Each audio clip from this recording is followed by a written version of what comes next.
5 राज्यों के चुनावी नतीजे घोषित हो चुके हैं। 4 राज्यों में बीजेपी ने सरकार बनाई है और एक यानी पंजाब में आम आदमी पार्टी जो वो प्रचंड बहुमत के साथ सत्ता में लौटी है।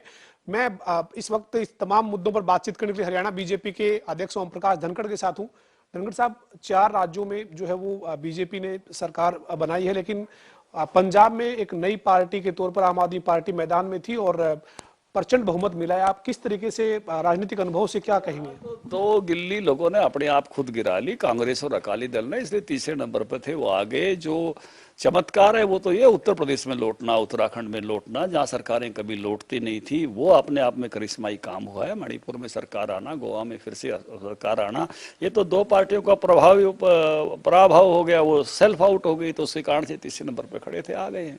लेकिन आपने अभी तो पंजाब में एक नया समीकरण बनाने की कोशिश की, कैप्टन अमरिंदर सिंह ने नई पार्टी बनाई, आप गठबंधन के साथ सत्ता में वहां आने का आपने प्रयास किया। आपने पंजाब में इससे पहले जो भारतीय जनता पार्टी कसरत करती थी उससे ज्यादा इस बार पसीना बहा, लेकिन 2 सीट पर सिमट गए आप।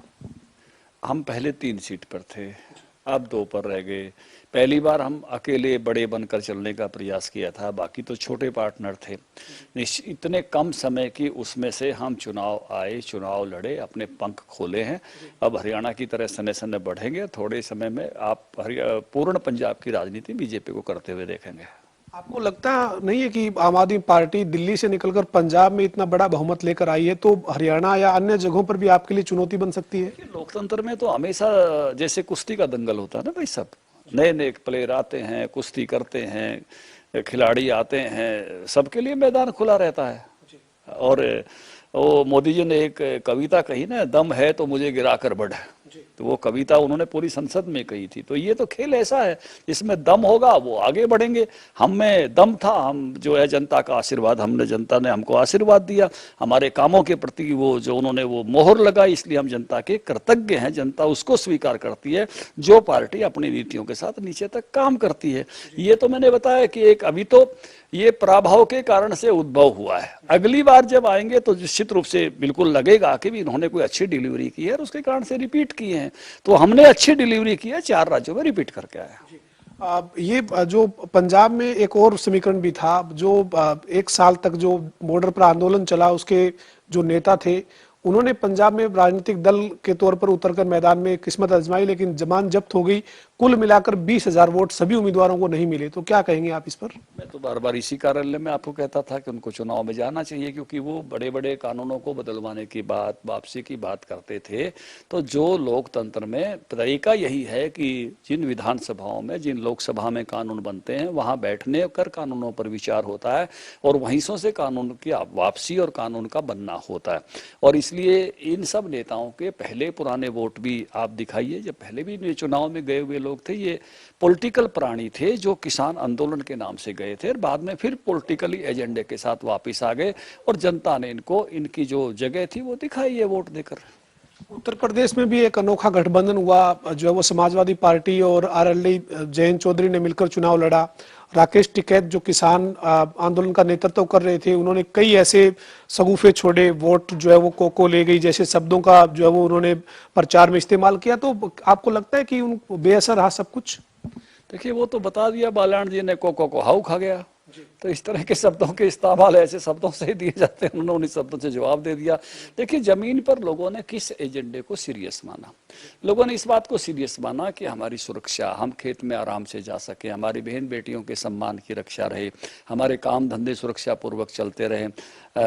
कल ही जब ये परिणाम आ रहे थे तो एक खाप नेता मेरे साथ गाड़ी में बैठे हुए थे, मुझे नाम बताने में भी कोई दिक्कत नहीं है, अशोक मलिक जी जो है, आप कई बार कवर करते हो, वो मेरे साथ बैठे हुए थे। उन्होंने कहा कि मेरे एक साथी ठेकेदारी करते हैं उत्तर प्रदेश में, वो कह रहे थे भाई साहब यहाँ से डैशबोर्ड पर पैसे लेकर चलते हैं और लखनऊ तक चले जाते हैं, कोई चिंता नहीं होती। अगर ये शासन बदल गया तो शायद हमको चिंता होगी। तो ये जो एक विश्वास उत्पन्न किया है, वो विश्वास है जिसके कारण से सरकारें लौटती हैं। सर, हरियाणा में आम आदमी पार्टी के साथ बड़े नेताओं के जोड़े जाने की चर्चाएं हैं और कई नेताओं के नाम जो है वो सोशल मीडिया पर चल रहे हैं कि ये आम आदमी पार्टी का जल्द दामन थाम सकते हैं। चौधरी बीरेंद्र सिंह एक कार्यक्रम कर रहे हैं, हालांकि कोई औपचारिक अभी इस तरह की बात नहीं है कि वो आम आदमी पार्टी में उनकी कोई रुचि है या वो जा सकते हैं, लेकिन कुछ बड़े विकेट जो है वो इधर उधर होने की चर्चा है।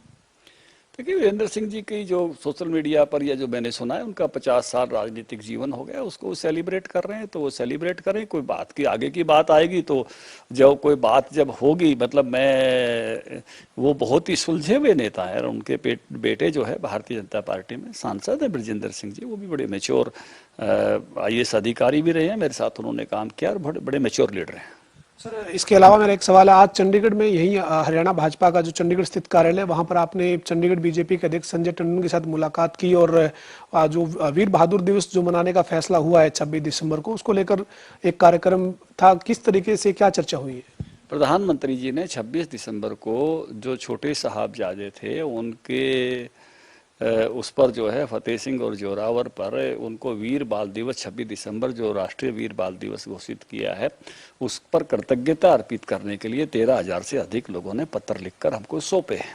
वही पत्र प्रधानमंत्री को भेजने का मुद्दा था, तो उसका दायित्व केंद्र की टोली में सहयोगी के नाते टंडन जी का भी था, तो उनको हमने बुलाया था। या बहुत सारे जो सिख समाज में ऐसे एक्टिव लोग हैं वो लोग वो पत्र लेकर आए थे, तो वो पत्र प्रधानमंत्री तक पहुंचा रहे हैं। कृतज्ञता ज्ञापन का पत्र है कि जो वास्तव में बहुत पहले हो जाना चाहिए था। जिस गुरु गोविंद सिंह के 4 पुत्र वारे गए थे, 2 युद्ध में चले गए, 2 सरहिंद की दीवार में चले गए और पिता पहले देश के लिए बलिदान हो गए। हम बचपन में गाते थे, पिता वारे थे पुत्र 4 वारे, हिंद तेरी शान बदले।